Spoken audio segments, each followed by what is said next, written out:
नमस्कार, हम निक्की तिवारी अपना चैनल पे आप सबके बहुत बहुत स्वागत करतनी। आज अपना चैनल पे आप सब खातिर लेके आइल बनी एगो बहुत ही सुंदर जनेऊ के गीत। जीजा के गाली गावल जाला ई गीत में।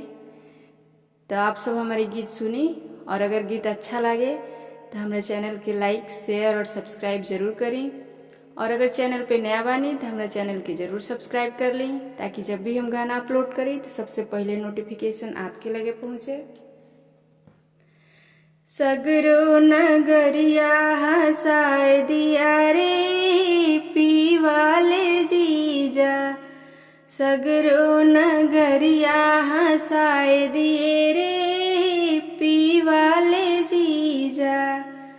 चावल में दी थी अक्षत के वास्ते, चावल में दी थी अक्षत के वास्ते, इधर उधर करके चबाए गए रे पीवाले जीजा।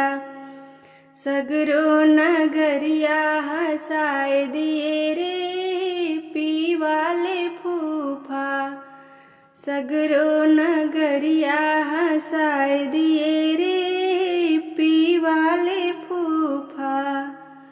धोती में दी थी,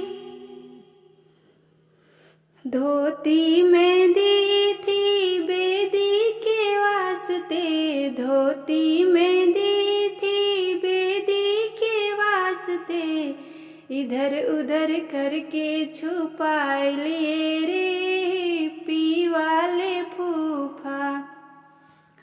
सगरो नगरिया हंसाए दिए रे पीवाले फूफा। रुपया में दी थी बेदी के वास्ते, रुपया में दी थी बेदी के वास्ते, इधर उधर करके चुराए लिए रे पीवाले फूफा।